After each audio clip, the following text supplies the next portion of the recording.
Really glad to be back with you today. As you know, I've been traveling back and forth to Albany State University and helping them out a little bit on their enrollment functions, and as it turns out, a little bit beyond that too. You know, once you get on a team like this, it's like, oh, and we also need you to do X, whatever the X is, but the X in this case is the other side of the story, which is their student affairs function and some of the things that are going on with that. And it'll be announced today that I'm part of I'm co-chair of a task force with students where we're going to be re-envisioning the Albany State student experience from soup to nuts. Really, all the enrollment services and engagement with housing and engagement with student activities on campus. So plenty of work to do. I appreciate your indulgence in allowing me to do that.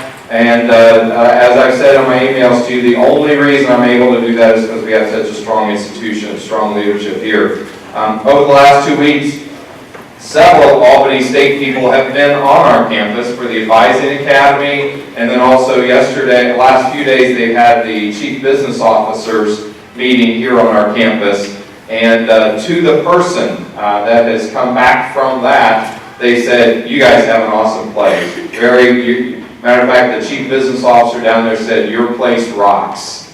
I don't know exactly what that means, but I think it's awesome. I think it's a good thing. So thank you again for your indulgence in this and working so hard to make this place awesome.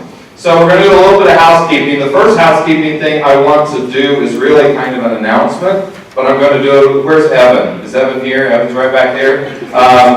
There is going to be another, so you didn't put the name on it. Think Forum. I'm sorry. That was my fault. Yeah, no problem. There's going to be another Think Forum. Now, if you don't know what Think Forum is, that's when people go away to conferences. And since there's one November 30th, those of you that have gone away to conferences, gone to sessions, presented sessions of your own, can bring that information back and go to our Think Forum, which is going to be November 30th at 3:30 p.m. in ballroom 108, 3 and 4, so over here. And Evan is kind of the convener and leader of that, and appreciate his work on that. But there will be 2 round tables. Are you a PhD? Because your writing is like a doctor. I'm just telling you. Some say. Okay.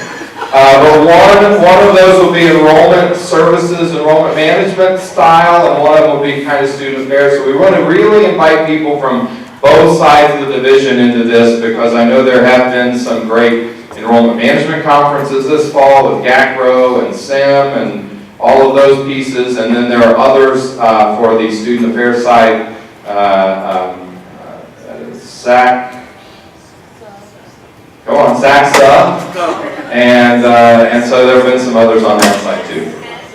NASPA, NODA, NODA? I think that was the one recently. I just saw some things on social media. Where's So anyway, that's going to happen November 30th.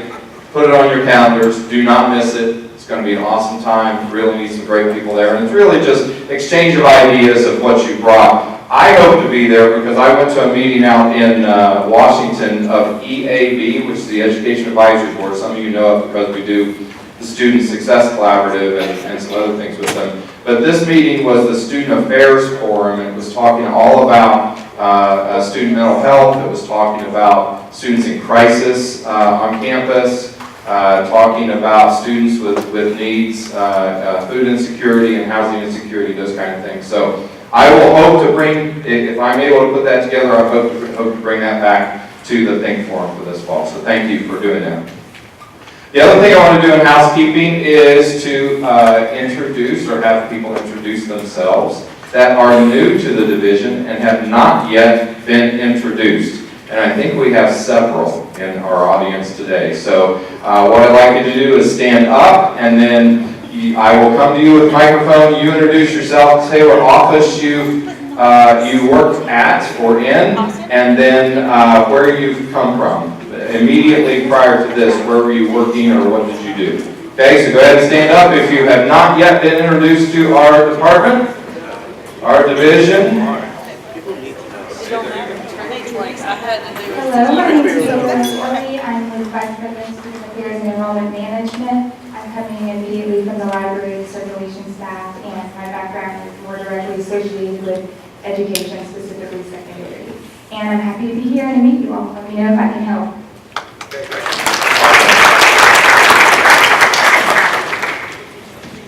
Hi, I'm Ashlee Smith. I'm from Athens. I just came from Athens Technical College, where I worked in the registrar's office during graduation, and currently I'm working in the registrar's office again as the administrative associate during undergraduate graduation.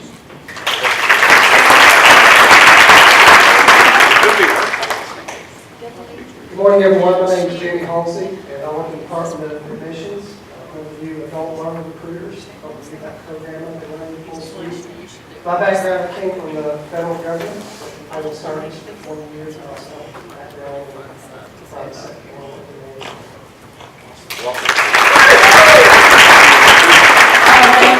I'm from Medallion, Alabama. I'm currently a student still here, so I'm still getting my bachelor's degree. But I work in the office as a student leader in admissions, and now I'm a records coordinator.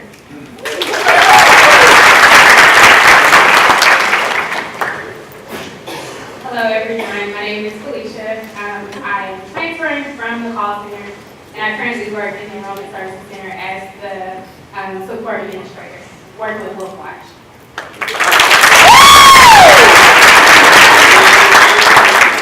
Cynthia, can you pass this back, and you're actually going to pass it to Danny, who has the next part of our program.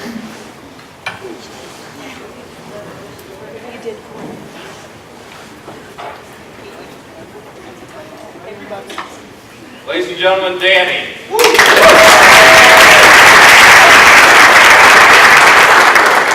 And Ashlee.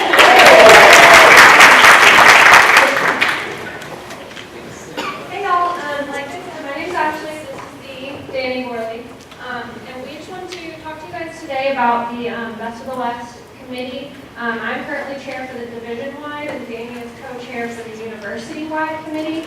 So I'm the one that sends you emails all the time. And we most recently collected questions from all of you guys anonymously, dozens of responses. So Danny and I are going to go over those today, and just kick it off by having Danny explain why do we have the Best of the West. Well, originally in the first Engage West survey, our climate survey, to try to find out what we can do to make this the best comprehensive university in America, sought after as the best place to work, learn, and succeed.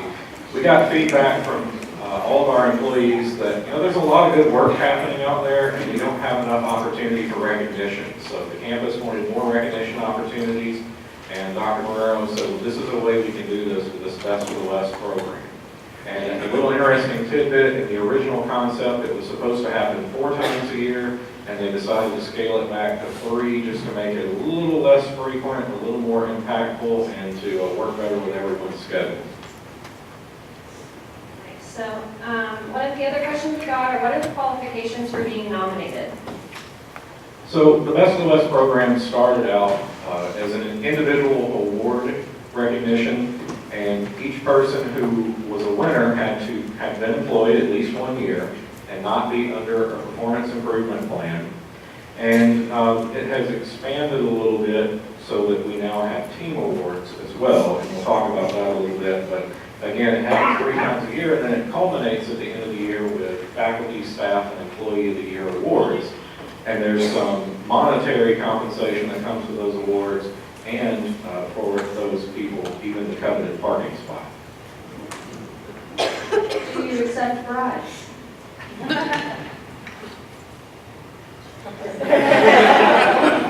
I think one of our university values is integrity, and so the answer is going to be no. That's a hard no. No bribes. How can I get involved with the committee or join the committee? Okay, so committee members at the divisional level are chosen somewhat by recommendation from the vice president or deans Within our division, the vice president sources that out to the directors and says, you know, you just tell me who is someone who is doing a good job in your department and will be able to fit this in without it impacting the other duties.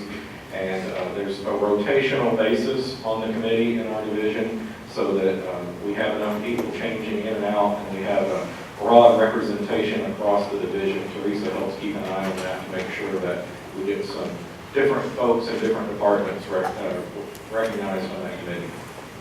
And I will say, I was interested in this probably like a year before I got on the committee. So if it is something that you're interested in, since we roll out so much, I'm pretty sure I emailed Katie Ross and I was like, I'm so interested, please keep me in mind, I want to do this, all capital letters, emojis, everything. So if you are interested, just make sure somebody knows so that when we are rotating, they can kind of keep you in mind for that. And then another question we got is, how are the winners selected and what factors help make the decision? So the frequency of nomination, volume, the writing, how does that all work? So, you know, everything varies from one division to another. You guys know how it is.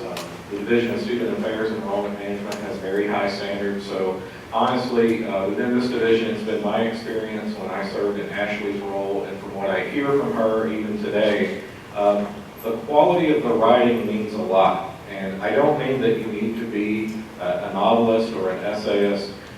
I mean that you need to be able to describe, if you want to nominate Gita Korn for a Best of the West nomination, don't tell us that she performed her job. She's supposed to perform her job, and her supervisor expects that of her. But what did she do that was beyond that? How did she reach? How did she help someone out in a time of need? How did she grow something that really sets her apart from everyone else in this division who is doing his or her job? Again, I mentioned the qualifications. You know, on the individual award, the person has to be employed a year and must not be on a performance improvement plan. And the supervisors take care of that when they receive the nomination notifications. They say, yes, this person qualifies, or no, this person doesn't. On the team side, I'll make a note that if you read the way the rules are written, it kind of sounds like everyone on the team must be here for a year. But in practice, I am part of the committee that helps select the team winners. What we've been looking at, as long as the team leader has been here for a year, we're trying not to penalize teams just because they have a new person on it. I think a good example would be the Admissions Albany State Rescue Squad that won recently. You know, that was a big deal. It made the university look good with the Board of Regents, and it really helped out. You know, it helped higher education in that region of the state, and that's something that we all care about. So those things do factor in. And in terms of frequency, you know, I'm going to let Ashlee talk a little bit about, you might be surprised to know how many winners we've had in the division and how many of those are different people.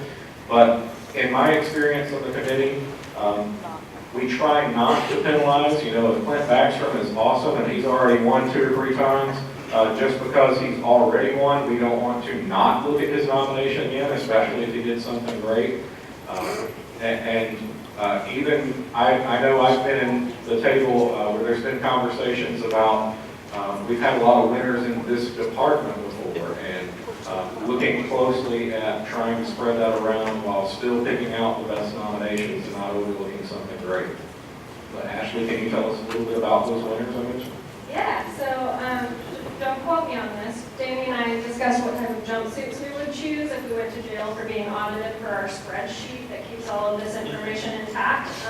But we have had, somebody brought up, does it matter if you won a lot versus just if this is your first nomination? So kind of to what he was speaking with. But we've had approximately 67 winners since we started this, and 49 of them were distinct winners. So some of those people did win more than once. April, Melissa, Hope, Danny. But 49 people from our list were distinct winners whose name appeared at least once. So I think that that goes to show that we are looking around, but like Jamie said, if you're awesome and you have the best nomination, to me and to my committee, it wouldn't matter if you won 13 times if you really had done the best thing based on that nomination. So we do try to be considerate, but we're really just looking at the quality of the nomination as well. I have more questions for you really quick. I want to know, do nominees get to read their nominations, and do they get to know who nominated them? So it kind of depends based on who's chair. Whenever I started this, I've been printing out nomination words for every single person and attaching it with the certificates and bringing it to that person's supervisor and just leaving those all in the department. I don't include the names of who nominated them because I don't know if that person wants to be anonymous or not, but I do want the people to see what was written about them. If you feel like you've been nominated and you somehow didn't get your words and you want to get them, feel free to email me. But it could change. I know in the past we may not have included nominations, but I love that aspect, so I'm going to keep doing it while I'm doing this. I'll encourage the next person to keep doing it, but we have decided not to include at least names for right now, and then if somebody wants to tell you, they are more than welcome to. And I'll just add, that's pretty consistent at the university level, even though each division has its own little twist on how it conducts this process. We all seem to be sharing the words without sharing the name of the nominator. One other question I have for you is, if I want to make a nomination for someone, but I don't know who that person's supervisor is, how do I go about that? So we say do your best. If it's wrong, the original supervisor that you assign to it can respond to the email that they get and say that they are not that person's supervisor, and then it's up to me and my committee to go and find who that supervisor is in this university. So do your best, ask around, ask your friends, but if you don't know, feel free to leave it blank and it'll put it in our queue and we'll go do that work for you. So Ashlee, the nominations, it sounds like you guys get it somehow on a spreadsheet. It sounds like an email goes to supervisors. What's the actual process like after a nomination for selection? Yeah, so you make your nomination. It goes to myself in a giant web format. I collect it all. I send it out to my committee, and then we all meet probably like the week after the deadline passes, and we go over the nominations. This past time, we had everybody submit their top 3 choices ahead of time, but then we go over, we get in the room, we read all of the nominations.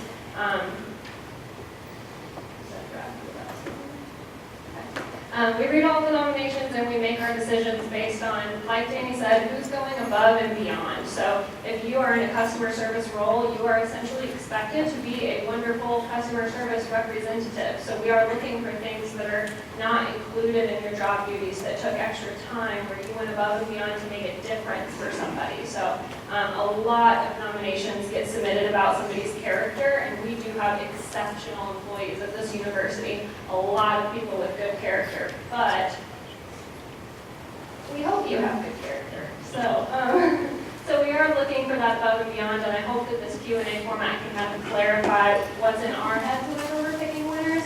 And by all means, if you ever have additional questions, please feel free to reach out to myself and Danny. We are happy to answer them anytime you need anything. Yeah, and just to give a quick example, if you wanted to, I don't know, nominate Danny Gourley for a values award for displaying integrity, you wouldn't write, by the way, that's G-O-U-R-L-E. You wouldn't just write Danny is a person of integrity. You would say, even though he was offered a bribe in order to select the Best of the West Team Award winner, he wouldn't take it because he really believes in the values of the University of West Georgia. So it doesn't have to be poetic, it doesn't have to be the correct grammar and diction even, it just needs to be able to explain what was different. And I'll just say on that team side, there are 3 of us who review, my co-chair, Dr. Shamista Dutt, and I, along with Marie Robinson from the President's Office. We review the guidelines we've gotten from the President, as he wants about 20% of the teams nominated to win. And so we just figure out, based on the number of nominations, how many teams that's going to be, and same process. What did this team do that really elevated the university, that lived that value or advanced that strategic imperative? So we had a dance planned for you guys, but we're just really tired this morning, so we figured we'd use 2 minutes just to see if anybody has any questions right here before we wrap things up for now.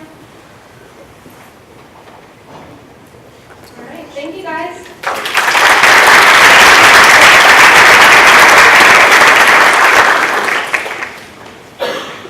Thank you very much, Danny, for being our representative on the institution-wide committee, and also being a former employee of the year for the whole university. Let's give him a round of applause for that. Ashlee for leading our local divisional committee. That is hard work. They spend a lot of time doing that, and anytime you are responsible to assess your peers is really hard work, or supervise your peers, or do anything of that nature. It's really hard work. So I thank you for that. One thing they kind of glossed over a little bit is kind of your preparation for that nomination process. And what I mean by that is, to even get to the point where you're ready to nominate or think about nominating, you have to be paying attention to people to do that, right? You have to be looking around to see who's making a difference, and kind of looking at it in a broad swath in that way, and not just focusing on what's going on in your world. It is certainly things that impact you. Many times that's how it will trigger this ability to address someone else and to understand what they're doing. But pay attention and look around and make that happen. The other thing I want to say is the Vice President's office, although sometimes we nominate people, we don't have any influence in this process. When they come up to us, we don't vet them at all or anything. This committee does the whole thing, and I'm just so proud that we're able to do that, and it be a very pure process in that way. So what you just got was the professional development session of this staff development meeting. And so the next part really is talking about where we're going a little bit in the division. We've recently had a retreat. The leadership team, the extended leadership team, and then the leadership team of the division took a day and a half collectively to talk about some of the things and the way where we're going and the direction that we're going as a division. And in that, we really worked on the mission, vision, and values, and how that is driving us as a department. Then we had some other things we were working on. One of the things that's happened over the last 6 months or so is that we started looking at how do we communicate across the division, and then our meetings. What's that look like, and how are those meetings driving our communication? But also, how are they driving our overall professional development? And how do we connect then at the university level? And so the rest of the time today we're going to be talking about those two pieces and how they've come together. So I don't know how many months ago it was, probably 4 or 5 months ago, I charged 2 different committees to look at these elements for our division. As we're in our growth and where we're moving along our path, it's time to look at some of these things and kind of reset. So the 2 committees was the first one was the Effective Meetings Task Force. Now, those of you that are on that group, it wasn't called the Effective Meetings Task Force. It was called the Meetings on Meetings, I think, wasn't it? So if you were in that group, why don't you stand right now so people can recognize who you were. Okay, great. And so we were really looking at, are the meetings we go to effective? Is there a purpose for them? Are we just meeting to meet? And really studied that a little bit. The other group was Leadership Engagement Task Force. So if you're on the Leadership Engagement Task Force, if you could stand. Joette is not here today. Is Justin here? So none of the leadership of the Leadership Engagement Task Force is here. They're tired. They need to take a break. But that was, as we start looking at how we do these pieces in meetings and professional development across our institution, our division, what is effective and who should actually be in each engagement of that? And with the realization that if we change it in any way from where we currently are, then that may leave people out. And what does leaving people out mean, and what's available for them if we kind of leave them out of some things? And so let me give you an example. We have LDI, that is for people that have 3 direct subordinates. 3 direct subordinates, right? 3 people they supervise. Is that better? I like that better. 3 people they supervise. They may or may not be on our extended leadership team in the division. Just because the nature of their job and where they sit in the leadership structure of the organization, they may not be on that. They may not be on the leadership team. There may be people that are on the leadership team or extended leadership team that are not in LDI. And so it becomes a little bit confusing. And so I charged this group to look at that confusion and try to put things together. And what happened was a convergence across that leadership discussion and who should do what type of leadership involvement and what our meetings look like and what are their purposes, because there's some crossover in that. So what you see in front of you, this one-page document, is the current state of where we are in the division based on the recommendations from those 2 committees. And so I want to go through this with you. Now it's a little bit tedious because some of these things you're not in, right? You're not in each of these things. But the reason I'm doing this in the open meeting like this is so that for 2 purposes. Number 1, you kind of know where you are in this, and you know what to attend and why you're attending that.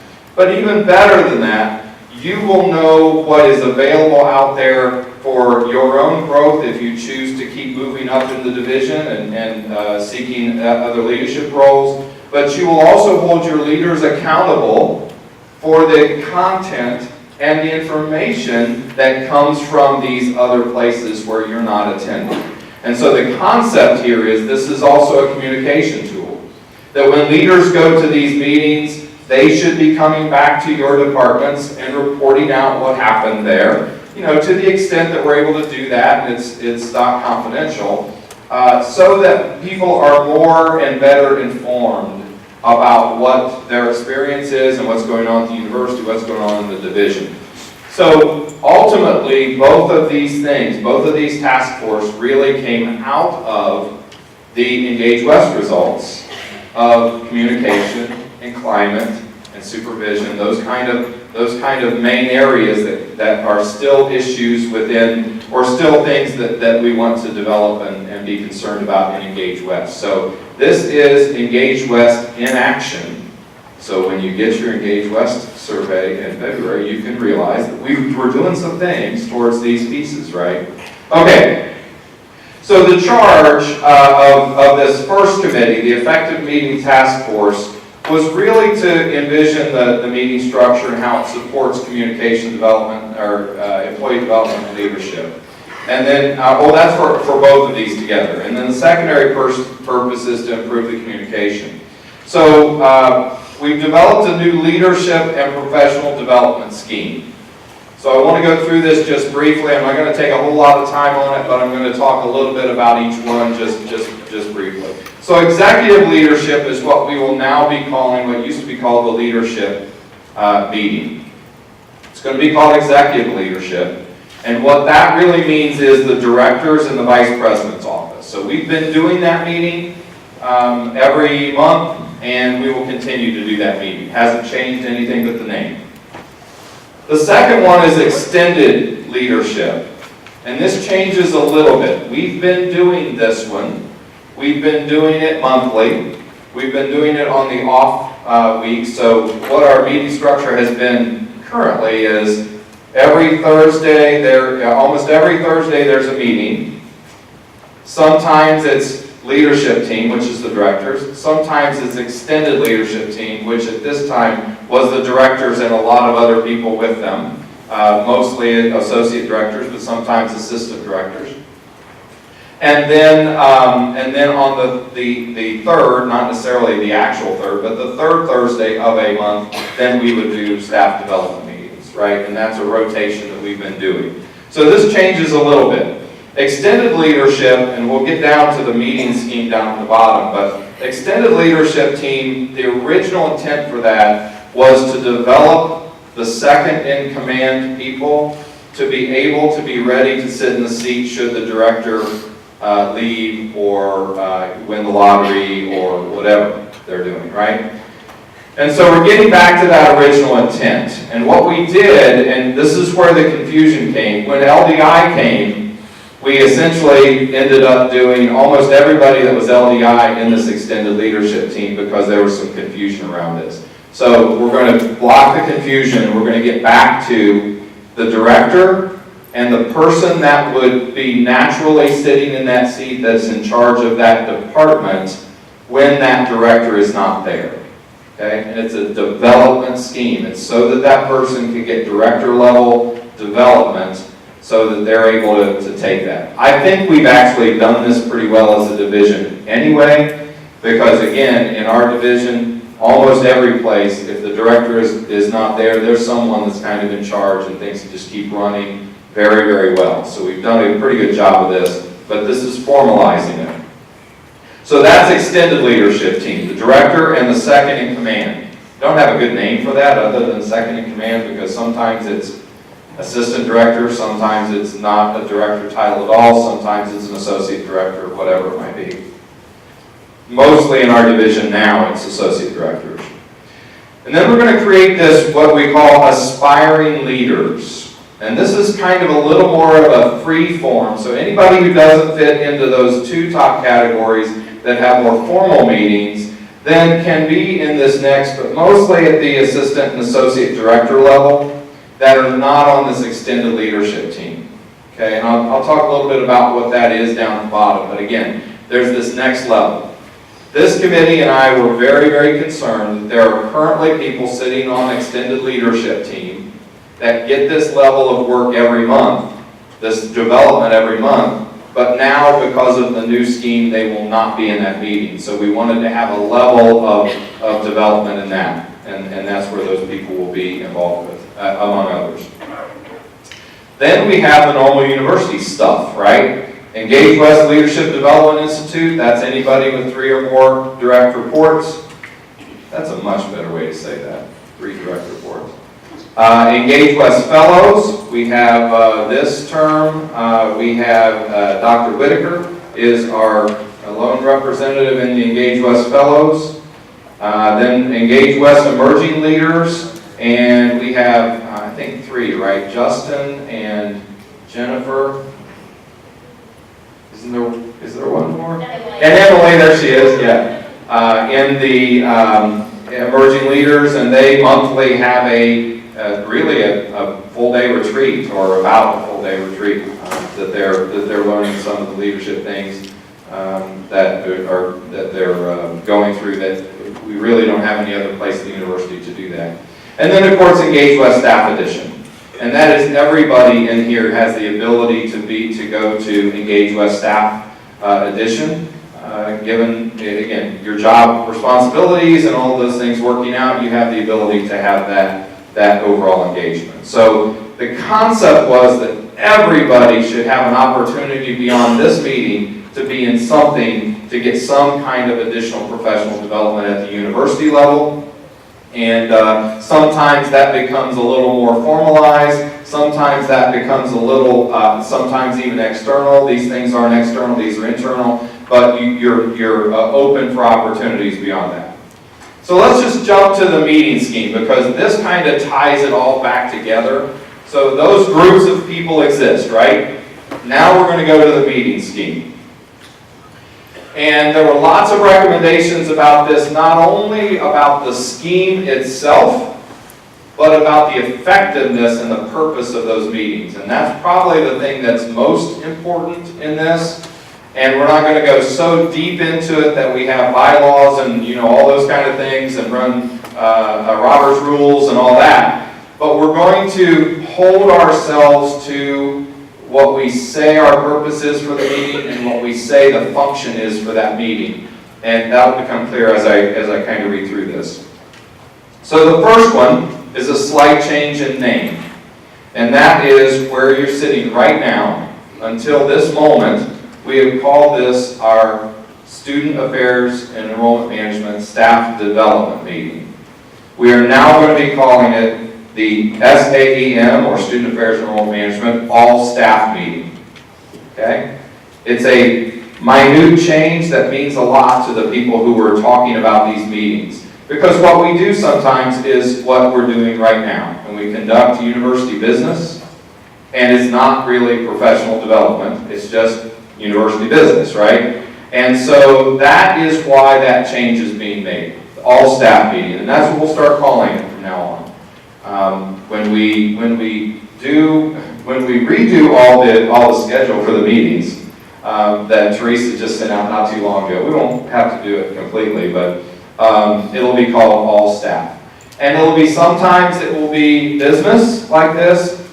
Many times it will actually be professional development. Like last month we had someone come in that did the exercise stuff, right? That's a developmental activity that we'll do. And sometimes it'll be on the academic realm, or sometimes it'll be on the personal realm in some ways. But sometimes it'll be university business.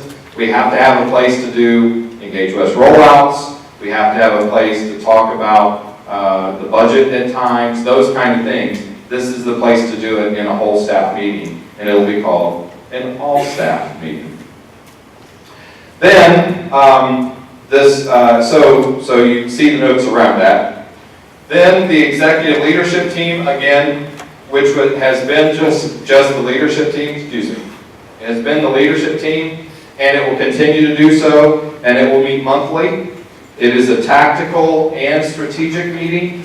So when we get in that meeting for leadership, we are really dealing with some tactical issues. We're really, what's going on right now in our departments and how are we handling that? And is there any cross collaboration that we need? All those pieces, right?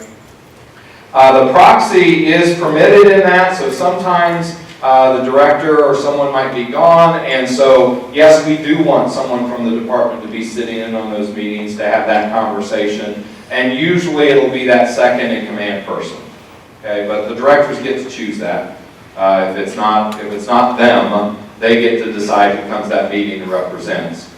The concept is that those people have the skills to be able to represent their department well and understand the bigger picture. That's why it's kind of that second in command person to be able to do that.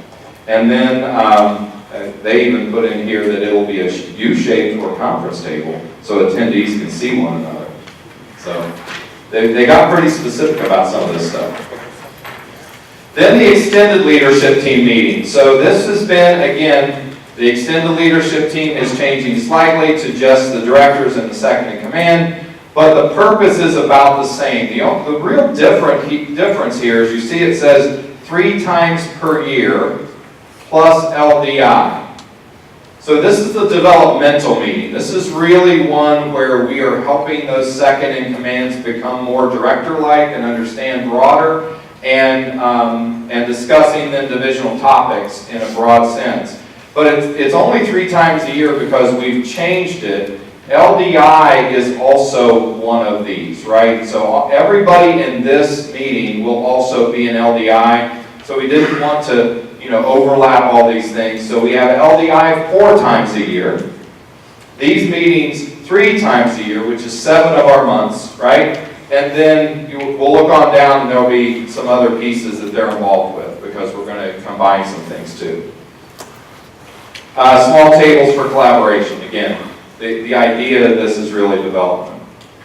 That aspiring leaders meeting then is kind of a set-aside type of a meeting. This will be the one that many of you are interested in if you're interested in continuing to progress in the division or in student affairs and enrollment management. This will be kind of a cohort, almost a cohort type of a program that is a leadership development cohort type of a program that is different than the emerging leaders and Engage West fellows. It's something that happens just for our division.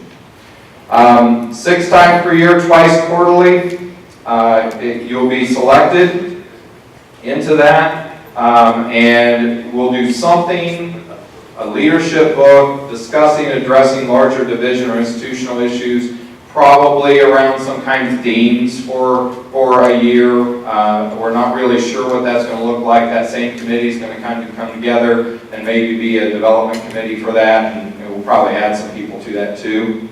But this is really kind of our answer to, as a division, if there are gaps in our development program, our scheme, then this is our answer to that, to get people into this level of leadership.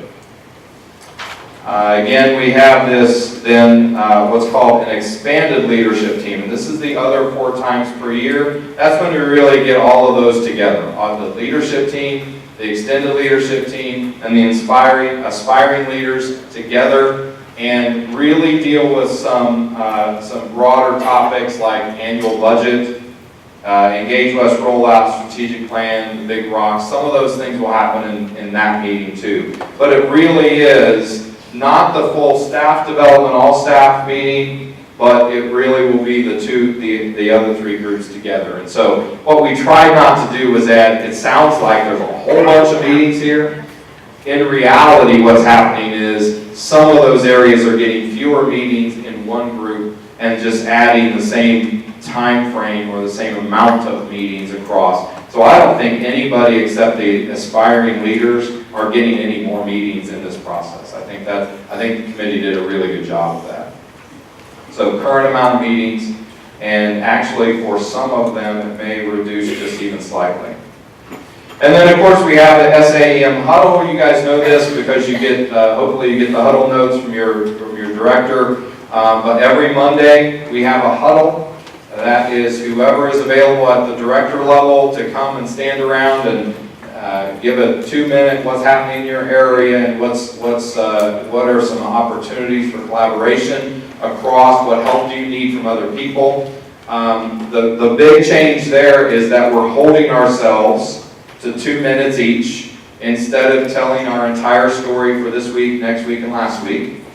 And then those huddle notes then become where we can actually communicate more broadly, and you can see the fuller picture. But that time in the huddle is really just for the quick hit.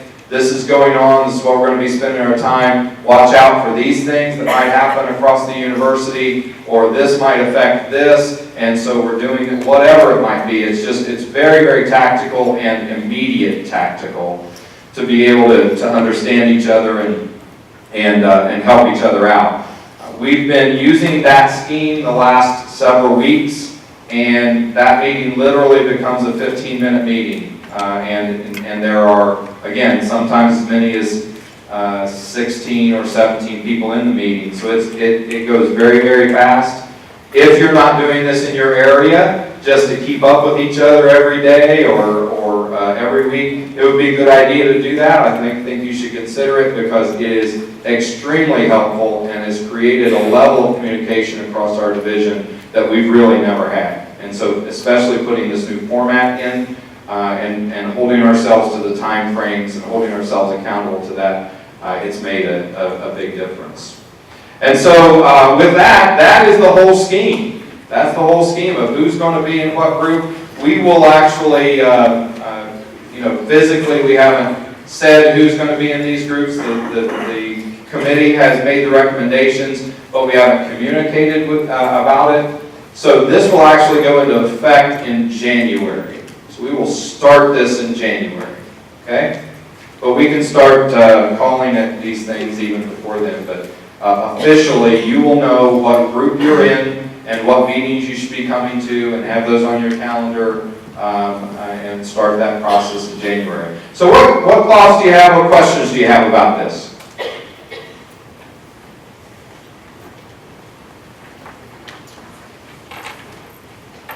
Dr. Lingrell, Yes. were you able to point out that this is kind of born out of the Engage West feedback process? I was, yeah. That this is, the feedback came, this is one of the tactics we decided, an action item to use this year, and again, we're going to start seeing some results from that, hopefully. Yeah. To clarify for the aspiring leaders, so it's cohort based, so is it an automatic cohort, like you're doing that thing, or it's an application process? No, we're going to start talking about how to gather that cohort together. We currently, there's not a scheme to be able to do that. I do know that there will be people that have been on extended leadership team that are now no longer on extended leadership team. To me, those will automatically be part of this, but it probably will extend beyond that also. Yeah, we haven't talked at all about the number of people in that and how to support it and all those kind of things, but that'll be coming up shortly. Did you have something about that, Xavier? No, Stephanie raised her hand. Oh, okay, you're just, yeah. Can you clarify who should be attending LDI moving forward? Yes, I will clarify that. In the new year, there's an LDI coming up next week. That's normal. If you've been attending LDI, attend LDI. We're going to then re-look at our division and say, the original intent of LDI is if you have 3 direct reports. It really is about supervision. Really is about supervision. So if you have 3 direct reports, you should be going to LDI. And then we'll look at, okay, are there specialized positions that don't have 3, but really need to be part of the leadership of the university in that way and get that leadership training? Then we'll add those in. What happened a little bit, 4 years ago when we started this, 3 years ago when we started all these LDIs, is we also had an extensive committee system, and then all those committee members were also in that. And we've kind of gone away from the committee system because now they kind of somewhat run themselves, but then the administration, the leadership kind of runs them. So we're going to revamp that by the January timeframe, so the next one will be March, right? I think. Is it February? By the February timeframe, it will be clear who does. And again, we'll also look at that to see who should be on this aspiring leaders list. If somehow you aren't on the LDI, then you need to be in this aspiring leaders, right? We want to give everybody an opportunity at some level to have their development. Other questions? These are great questions.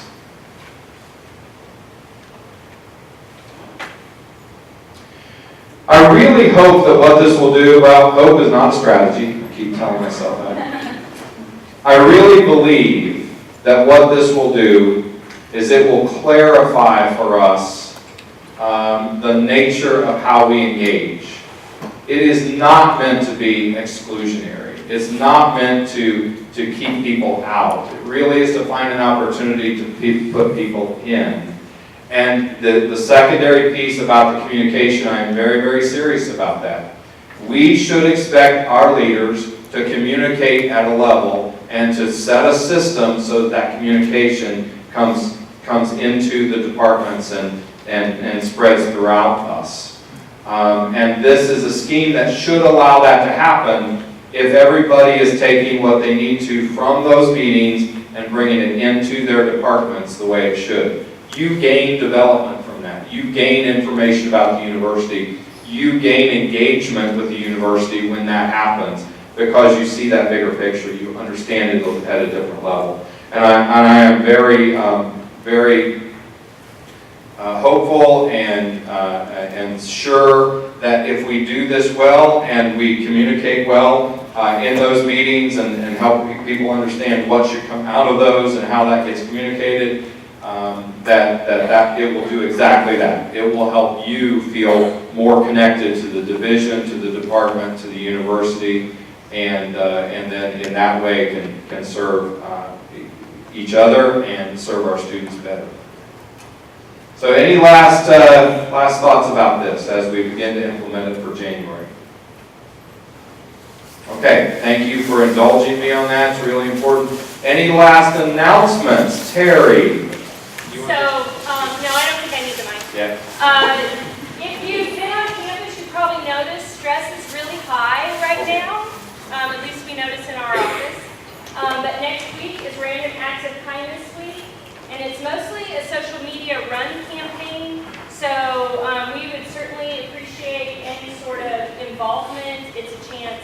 In the past, historically, the community also gets involved because we know that when we do just kind things for other people, it makes us feel better. And so we hope that if we can get students next week to also participate, we'll be sending out an email letting you know. We have like daily suggestions, but we also have these great bracelets that our peer educators are going to be helping to pass out next week for people who agreed to do random acts of kindness for each other and for others in the community. So thank you. Hope you get involved. The hashtag is Kindness Matters. Kindness matters. And Danny, so if someone were to give you a check as a random act of kindness, it would not be a bribe. It would simply be a random act of kindness. And if they write their name on it and all that, you're okay with it. Okay, good. The last thing I have, comprehensive administrative review. I'm sorry I had to cuss in front of you guys by saying those words. Comprehensive administrative review, it's due today, by the end of the day. If you've not started it in some way, in terms of thinking about it, now would be the time to do it as soon as you get back to your office. And the reason is because it is exactly what it says, comprehensive. Okay? I did mine over the weekend, Saturday I think. I had printed it off on Friday, which is a good step. To print it off first and go through it and do your check marks, and you don't have to figure out your percentages, but if you do it all online, by the time you get to the end of it, you won't have any percentage of your job left. So go ahead and do it online or do it offline. It really, really helps, but get that done. If you've not been contacted by your director, so we got a list, was it yesterday? So we got a list, which obviously had been generated at least the day before, and maybe 2 days before. So your director then knew at that point who it didn't appear on that list had finished it, but then some people had finished it since then. And so we're working through that, but at the end of the day, this is mandatory, and we need you to get it done. Next week, the director or the supervisors then will be validating that information.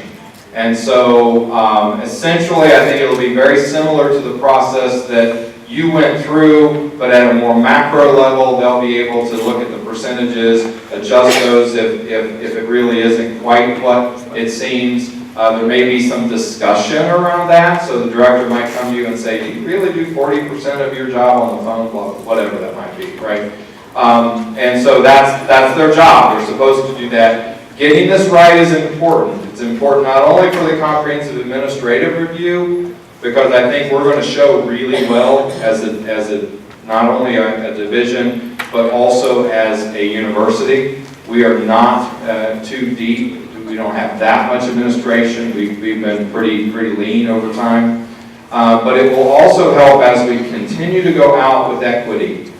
And when we define these positions better and more fully and understand them, then we can go to the market and figure out how to best pay at the level that is right for that position. Not to do it to find out what the lesser pay is and pay that, but to really find out what is this position worth based on the duties that are happening in it. And that's important. Did you have a question? I thought it was by today. Have you seen an 11? Or I'm sorry, tomorrow. Did I say today? This is only Thursday. It's by tomorrow. By tomorrow. Yeah. Hey, listen. My days are all mixed up right now. So it's by tomorrow. Okay. Thank you all. Appreciate the work you do. Keep working. Doing great things for students.